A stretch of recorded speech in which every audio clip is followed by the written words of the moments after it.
एक बार महात्मा बुद्ध एक गांव में अपने शिष्यों सहित घने पेड़ की छांव के नीचे बैठ थे।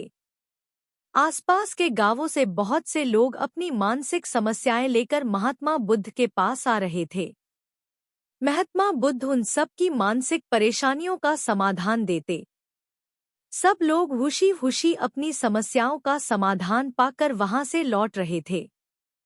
वहीं से कुछ दूर बैठा लोगों को बुद्ध के पास जाते देख एक दुखी भिखारी अपने भाग्य को कोसता हुआ यही सोचने लगा कि अभी कुछ देर पहले तो ये लोग दुखी मन से मुंह लटकाए उन महात्मा के पास गए थे, और अब इतना खुश होकर कैसे वापस लौट रहे हैं।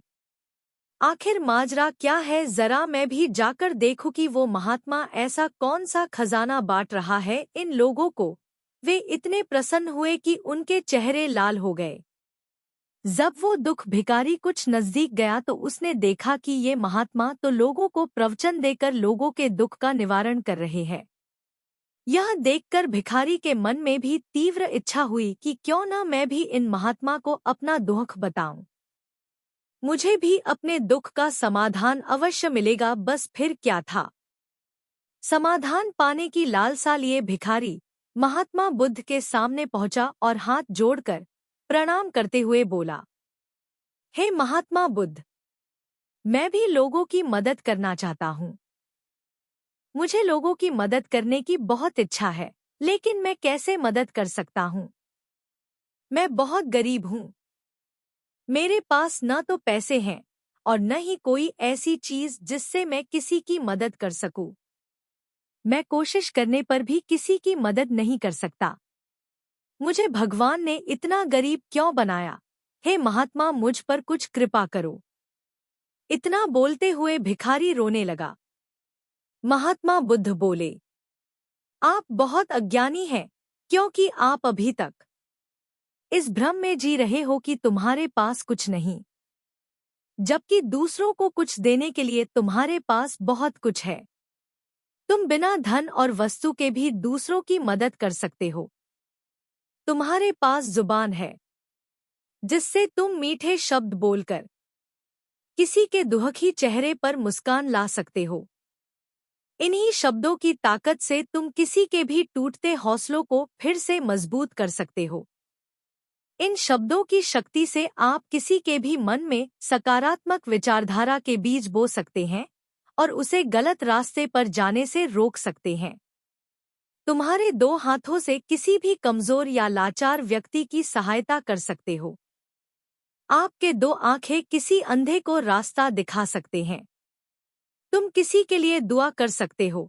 यह हो सकता है कि उनके बुरे काम फिर से हो जाएं। आप किसी के अच्छे स्वास्थ्य की कामना कर सकते हैं, लेकिन अज्ञानतावश तुम अब तक इस बात को समझ नहीं पाए और इस भ्रम में अब तक जीते रहे कि तुम्हारे पास मदद करने के लिए कुछ नहीं। किसी की मदद करने के लिए धन और वस्तु का होना अनिवार्य नहीं है। बिना धन और वस्तु के भी हम कई प्रकार से लोगों की मदद कर सकते हैं। महात्मा बुद्ध के ज्ञान से भरे ये सुंदर शब्द सुनकर भिखारी के चेहरे पर मुस्कान आ गई और वह खुशी से झूमता हुआ वहां से चला गया। एक बार महात्मा बुद्ध एक गांव में अपने शिष्यों सहित घने पेड़ की छांव के नीचे बैठ थे। आसपास के गांवों से बहुत से लोग अपनी मानसिक समस्याएं लेकर महात्मा बुद्ध के पास आ रहे थे। महात्मा बुद्ध उन सब की मानसिक परेशानियों का समाधान देते। सब लोग खुशी खुशी अपनी समस्याओं का समाधान पाकर वहां से लौट रहे थे। वहीं से कुछ दूर बैठा लोगों को बुद्ध के पास जाते देख एक दुखी भिखारी अपने भाग्य को कोसता हुआ यही सोचने लगा कि अभी कुछ देर पहले तो ये लोग दुखी मन से मुंह लटकाए उन महात्मा के पास गए थे, और अब इतना खुश होकर कैसे वापस लौट रहे हैं। आखिर माजरा क्या है, जरा मैं भी जाकर देखूं कि वो महात्मा ऐसा कौन सा खजाना बांट रहा है इन लोगों को। वे इतने प्रसन्न हुए कि उनके चेहरे लाल हो गए। जब वो दुख भिखारी कुछ नजदीक गया तो उसने देखा कि ये महात्मा तो लोगों को प्रवचन देकर लोगों के दुख का निवारण कर रहे हैं। यह देखकर भिखारी के मन में भी तीव्र इच्छा हुई कि क्यों न मैं भी इन महात्मा को अपना दुख बताऊं। मुझे भी अपने दुख का समाधान अवश्य मिलेगा, बस फिर क्या था। समाधान पाने की लालसा लिए भिखारी महात्मा बुद्ध के सामने पहुंचा और हाथ जोड़कर प्रणाम करते हुए बोला, हे महात्मा बुद्ध, मैं भी लोगों की मदद करना चाहता हूँ। मुझे लोगों की मदद करने की बहुत इच्छा है, लेकिन मैं कैसे मदद कर सकता हूँ? मैं बहुत गरीब हूँ।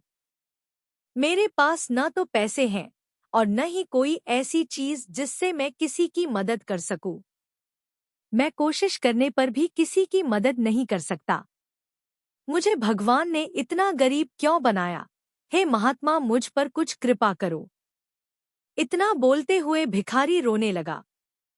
महात्मा बुद्ध बोले, आप बहुत अज्ञानी हैं, क्योंकि आप अभी तक इस भ्रम में जी रहे हो कि तुम्हारे पास कुछ नहीं, जबकि दूसरों को कुछ देने के लिए तुम्हारे पास बहुत कुछ है। तुम बिना धन और वस्तु के भी दूसरों की मदद कर सकते हो। तुम्हारे पास जुबान है, जिससे तुम मीठे शब्द बोलकर किसी के दुखी चेहरे पर मुस्कान ला सकते हो। इन्हीं शब्दों की ताकत से तुम किसी के भी टूटते हौसलों को फिर से मजबूत कर सकते हो। इन शब्दों की शक्ति से आप किसी के भी मन में सकारात्मक विचारधारा के बीज बो सकते हैं और उसे गलत रास्ते पर जाने से रोक सकते हैं। तुम्हारे दो हाथों से किसी भी कमजोर या लाचार व्यक्ति की सहायता कर सकते हो। आपके दो आंखें किसी अंधे को रास्ता दिखा सकते हैं। तुम किसी के लिए दुआ कर सकते हो। यह हो सकता है कि उनके बुरे काम फिर से हो जाएं। आप किसी के अच्छे स्वास्थ्य की कामना कर सकते हैं, लेकिन अज्ञानतावश तुम अब तक इस बात को समझ नहीं पाए और इस भ्रम में अब तक जीते रहे कि तुम्हारे पास मदद करने के लिए कुछ नहीं। किसी की मदद करने के लिए धन और वस्तु का होना अनिवार्य नहीं है। बिना धन और वस्तु के भी हम कई प्रकार से लोगों की मदद कर सकते हैं। महात्मा बुद्ध के ज्ञान से भरे ये सुंदर शब्द सुनकर भिखारी के चेहरे पर मुस्कान आ गई और वह खुशी से झूमता हुआ वहां से चला गया। एक बार महात्मा बुद्ध एक गांव में अपने शिष्यों सहित घने पेड़ की छांव के नीचे बैठ थे। आसपास के गांवों से बहुत से लोग अपनी मानसिक समस्याएं लेकर महात्मा बुद्ध के पास आ रहे थे। महात्मा बुद्ध उन सब की मानसिक परेशानियों का समाधान देते। सब लोग खुशी खुशी अपनी समस्याओं का समाधान पाकर वहां से लौट रहे थे। वहीं से कुछ दूर बैठा लोगों को बुद्ध के पास जाते देख एक दुखी भिखारी अपने भाग्य को कोसता हुआ यही सोचने लगा कि अभी कुछ देर पहले तो ये लोग दुखी मन से मुंह लटकाए उन महात्मा के पास गए थे, और अब इतना खुश होकर कैसे वापस लौट रहे हैं। आखिर माजरा क्या है? जरा मैं भी जाकर देखूं कि वो महात्मा ऐसा कौन सा खजाना बांट रहा है इन लोगों को। वे इतने प्रसन्न हुए कि उनके चेहरे लाल हो गए। जब वो दुख भिखारी कुछ नजदीक गया तो उसने देखा कि ये महात्मा तो लोगों को प्रवचन देकर लोगों के दुख का निवारण कर रहे हैं। यह देखकर भिखारी के मन में भी तीव्र इच्छा हुई कि क्यों न मैं भी इन महात्मा को अपना दुख बताऊं। मुझे भी अपने दुख का समाधान अवश्य मिलेगा, बस फिर क्या था। समाधान पाने की लालसा लिए भिखारी महात्मा बुद्ध के सामने पहुंचा और हाथ जोड़कर प्रणाम करते हुए बोला, हे महात्मा बुद्ध, मैं भी लोगों की मदद करना चाहता हूँ। मुझे लोगों की मदद करने की बहुत इच्छा है, लेकिन मैं कैसे मदद कर सकता हूँ? मैं बहुत गरीब हूँ। मेरे पास न तो पैसे हैं और न ही कोई ऐसी चीज जिससे मैं किसी की मदद कर सकूं। मैं कोशिश करने पर भी किसी की मदद नहीं कर सकता।